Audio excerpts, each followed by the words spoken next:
session d'information sur JM Télévision. Mesdames et messieurs, bienvenue.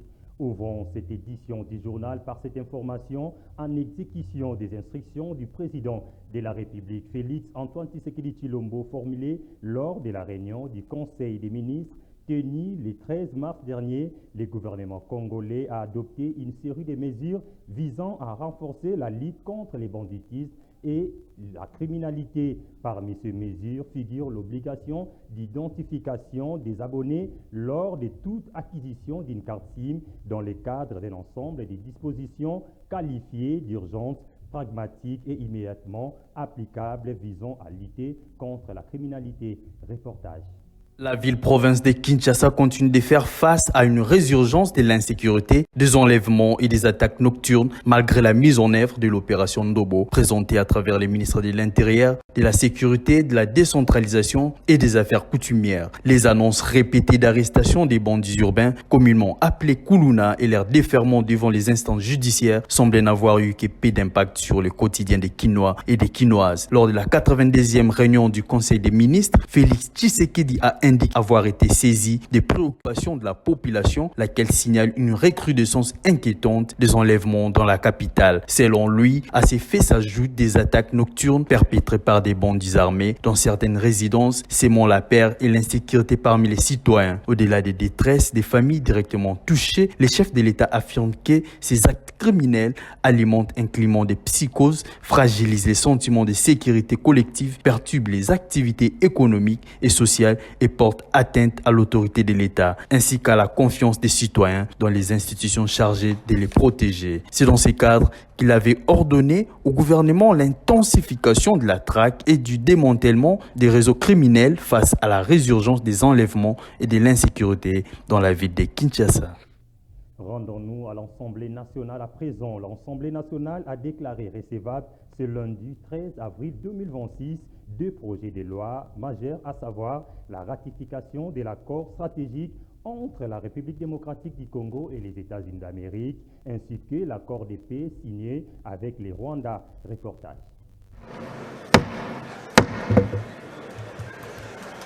La séance est ouverte. L'Assemblée nationale a déclaré recevable deux projets de loi majeurs, à savoir la ratification de l'accord stratégique entre la RDC et les États-Unis d'Amérique, ainsi que l'accord de paix signé avec le Rwanda. C'était au cours de la séance plénière de ce lundi 13 avril 2026, présidée par l'honorable président Aimé Boji Sangara. Présenté par la ministre des Affaires étrangères, Thérèse Kaikwamba Wagner, l'accord RDC-États-Unis d'Amérique établit un partenariat stratégique dans des secteurs clés tels que le minéraux critique, l'énergie, les infrastructures et la sécurité. Il prévoit un cadre de coopération structuré avec deux mécanismes conjoints de suivi tout en garantissant le respect de la souveraineté nationale. Les seconds textes portés sur l'accord de paix conclu le 27 juin 2025 entre la RDC et le Rwanda. Il vise la cessation des hostilités, le respect de l'intégrité territoriale, le désengagement de forces et la mise en place d'un mécanisme conjoint de coordination sécuritaire en vue d'une stabilité durable dans la région. Au cours des débats, plusieurs députés ont insisté sur la nécessité de la transparence, des vigilances parlementaires et du respect strict des engagements, notamment par la partie rwandaise. Une motion soulevée par l'honorable Soumeyi mettant fin au débat a été adoptée, permettant de passer au vote. À l'issue du vote, dont la lecture a été faite par l'honorable rapporteur, le professeur Jacques Thiolier Singekeli, article par article, les résultats se présentent comme suit. 346 voix pour, 7 contre, 2 abstentions sur 355 députés votants. Par ailleurs, les députés ont également adopté la prorogation de l'état de siège dans l'est du pays afin de renforcer la protection des populations civiles. Depuis plus de 3 décennies, la partie est de la République démocratique du Congo est en proie à des atrocités multiples découlant de l'agression et de l'occupation dont elle est victime de la part du Rwanda. Le débat sur les 3 projets de loi est clos. Nous pouvons à présent nous prononcer en une seule fois quant à leur recevabilité respective. Qui sont pour la recevabilité de ces 3 projets de loi? Qui sont contre? Qui s'abstiennent? Au vu du résultat de vote, les 3 projets de loi sont déclarés recevables. Les 2 autres sont envoyés en commission mixte. Relations extérieures et ECOFIN, s'agissant de l'accord de partenariat stratégique signé avec les États-Unis. Relations extérieures, défense et sécurité en ce qui concerne l'accord de paix. En marge de matière législative, le rapport sur la gestion financière de l'Assemblée nationale a été présenté à huis clos au cours de cette plénière. Restons toujours à l'Assemblée nationale où une motion de défiance a été déposée ce lundi 13 avril 2026 au bureau de l'Assemblée nationale contre les vice-premiers ministres, ministres de l'Intérieur, Sécurité, de la décentralisation et des affaires coutumières, Jacquemain Chabani. Il s'agit d'une initiative portée par les députés nationaux Ladi Yangoti Kalasenga, élu de la circonscription électorale de Kisangani-Ville dans la province de Chopo. Cette motion de défiance introduite par cet élu intervient dans un contexte marqué par une insécurité grandissante dans les grandes villes du pays, notamment dans la ville de Kinshasa. Images et commentaires. Le chef de l'État, qui lui a fait confiance pour pouvoir assurer la sécurité des Congolaises et des Congolais, avec moi, vous allez vous rendre compte que cette sécurité pose énormément de problèmes. C'est comme ça que 56 députés ont apposé leur signature sur ces documents et retirant ainsi leur confiance au vice-premier ministre de l'Intérieur et lui demandant, l'exigeant tel que le règlement intérieur de l'Assemblée nationale le stipule, ainsi que la Constitution, de déposer sa démission. Et que dans le méga ministère qu'il est en train d'occuper, il fait montre d'une, désolé pour ces termes, incapacité à pouvoir sécuriser le Congolaise et les Congolais. Tenons, à Kinshasa, le braquage à main armée, chaque jour, le matin, midi et la nuit, n'en parlons pas. À telle enseigne qu'on se pose la question si nous sommes en Haïti ou nous sommes en République démocratique du Congo, une terre de paix. Nous sommes tous de l'Union sacrée, oui, mais lorsque un membre de l'Union sacrée n'est pas à mesure de sécuriser les Congolaises et les Congolais, nous ne pouvons pas laisser le mandat et le bilan du chef de l'État être noirci par une incompétence qui s'avère notoire.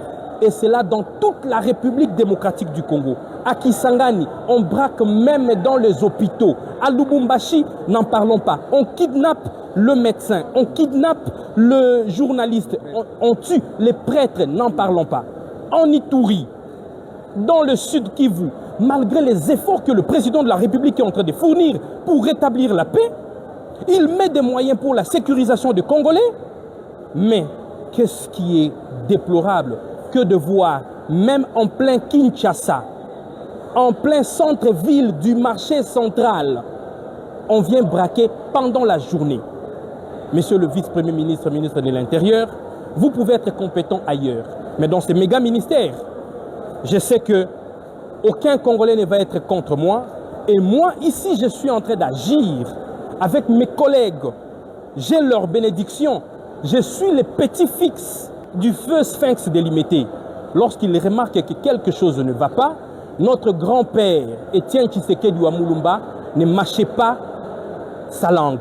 Il ne mettait pas sa langue dans la bouche pour dénoncer l'insécurité. Et moi, je suis le fils de Félix-Antoine Tshisekedi, petit-fils de Étienne Tshisekedi. J'agis dans la logique de mon père, j'agis dans la logique de mon grand-père, qui est celui de voir la sécurité des Congolais, qui est la vision de notre feu grand-père, Étienne Tshisekedi Wamulumba, paix à son âme, qui est celui du peuple d'abord. D'une actualité à une autre, après la mise à la disposition des cadres et structures organiques du secteur des affaires foncières, le vice-premier ministre Jean-Pierre Liao Eboa a procédé ce lundi 13 avril 2026 à la remise officielle du référentiel des emplois et des compétences à la ministre Onès Ntsele en charge du secteur. Israël Poï nous fait les points.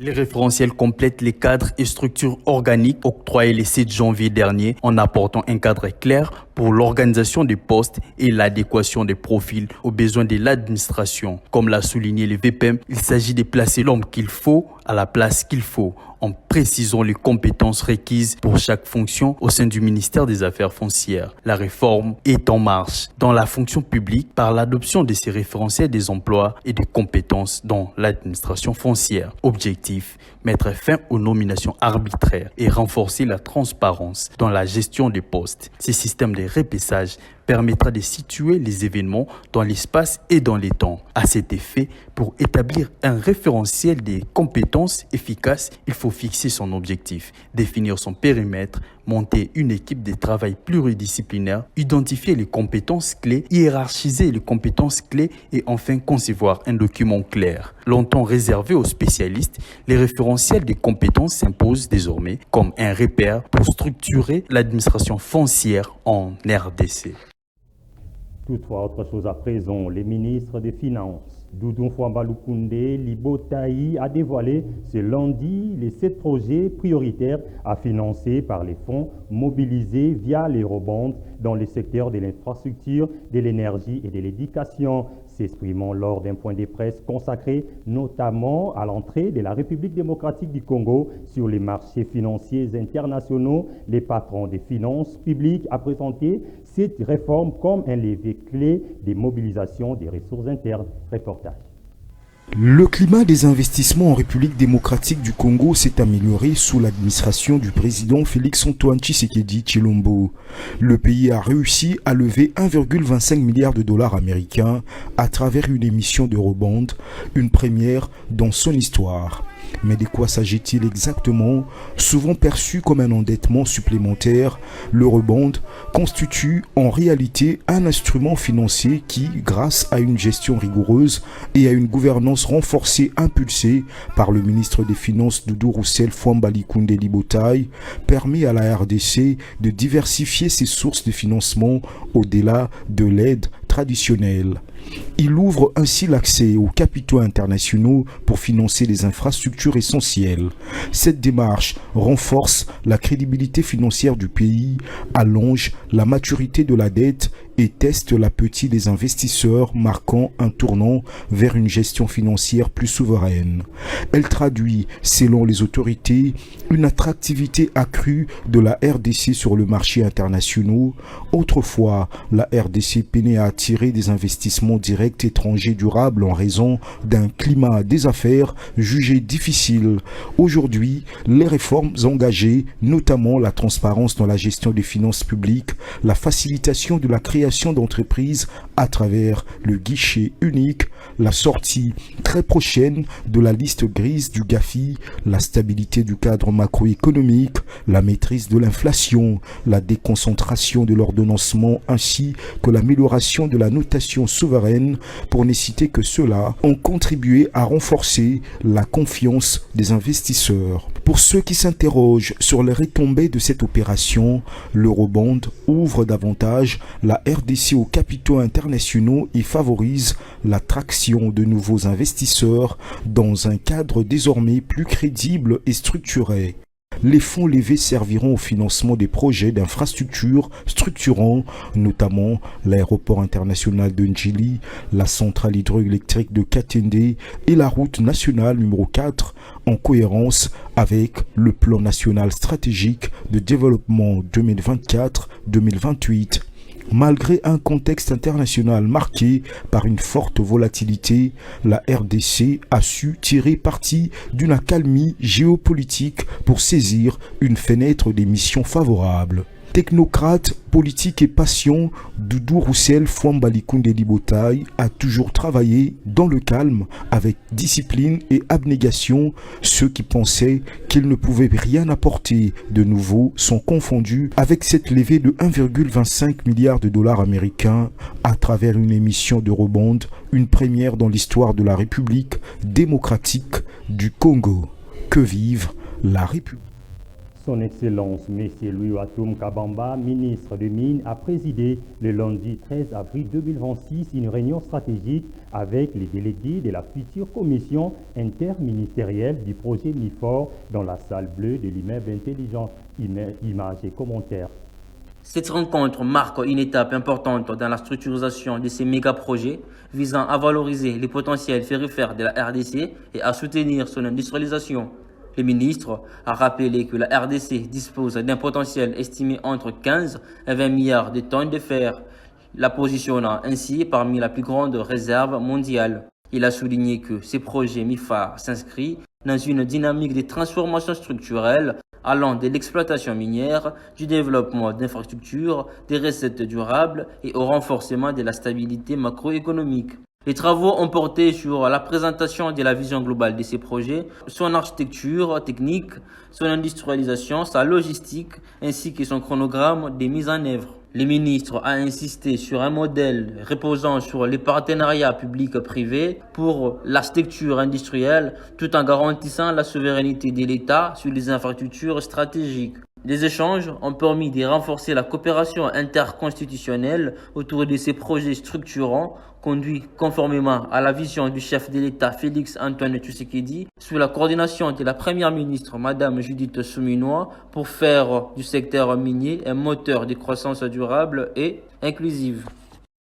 Dans un autre chapitre, fin du dollar cash en République démocratique du Congo, un vœu de souveraineté et d'efficacité de la politique monétaire, mais sous des contraintes. La Banque centrale du Congo a annoncé qu'à compter du 9 avril 2027, toute transaction en espèces, en monnaie étrangère, de quelque montant que ce soit, ne pourra se faire que par voie bancaire, a précisé André Wameso, gouverneur de la Banque centrale du Congo, dans cet extrait choisi par votre rédaction.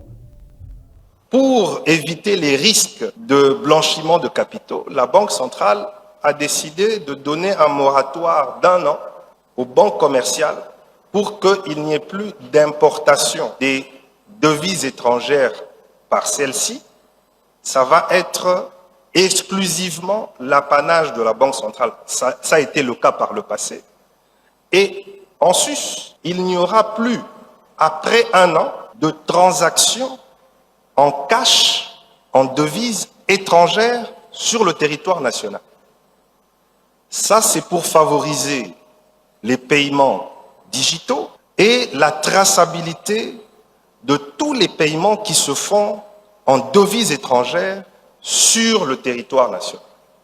Et aussi, éviter la fuite des capitaux. Parce que le système bancaire congolais importe chaque mois, je dis bien chaque mois, une quantité de devises qui est plus ou moins la même. C'est plusieurs milliards de dollars. Et alors que le cycle de vie du dollar, c'est plus d'1 année pour un billet. Et si on doit importer chaque mois, ça veut dire que ce qui est importé ne reste pas dans le système. Et pour mieux encadrer ça et pour renforcer notre dispositif de lutte contre le blanchiment des capitaux et financement du terrorisme, nous allons avoir des mesures d'accompagnement pendant l'année qui vient pour mettre fin à toute transaction en espèces, en devises étrangères sur notre territoire national. Madame Christina Tshisekedi a lancé l'édition spéciale Éloquence 360 au féminin ce samedi 11 avril 2026 au Centre culturel et artistique de l'Afrique centrale, un concours qui relève des jeunes femmes congolaises affirmées, confiantes et prêtes à prendre leur place. Retour en image. Elle a tenu à mettre à profit sa mission officielle de Kinshasa, la capitale de notre pays, en répondant à l'invitation de la Fondation Lona, chère à la distinguée première dame de la RDC, Denise Nyakeru Tshisekedi, marraine de la finale d'Éloquence 360 au féminin, dont la soirée de samedi 11 avril 2026. Une initiative de Christina Tshisekedi, vice-présidente de la Fondation. La joie était visible et à son comble sous le visage de l'épouse du chef de l'État, de retrouver l'unique femme gouverneur du pays qui, chaque jour, traduit fidèlement en actes la pensée politique de Félix-Antoine Tshisekedi Tshilombo, son époux, dans la province du Lualaba. Au Centre culturel et artistique pour les pays d'Afrique centrale à Kinshasa, la première édition de cette compétition intellectuelle a connu au départ la participation de 750 candidates provenant de toutes les provinces du Congo-Kinshasa. 16 ont atteint la demi-finale. 8 parmi elles sont arrivées au sprint final. Chacune d'elles a eu droit de faire preuve de son talent d'expression devant le jury. Le foyer est la base de toute chose. L'on peut passer des années à polir son intelligence, mais sans ce socle solide, tout finit par s'écrouler. Provenant du Haut-Katanga, c'est Jovial Monga qui a remporté la finale sur un total de 750 filles ayant compéti. Christina Tshisekedi n'a pas tari des mots pour ces jeunes filles qui se sont données corps et âme dans cet exaltant exercice.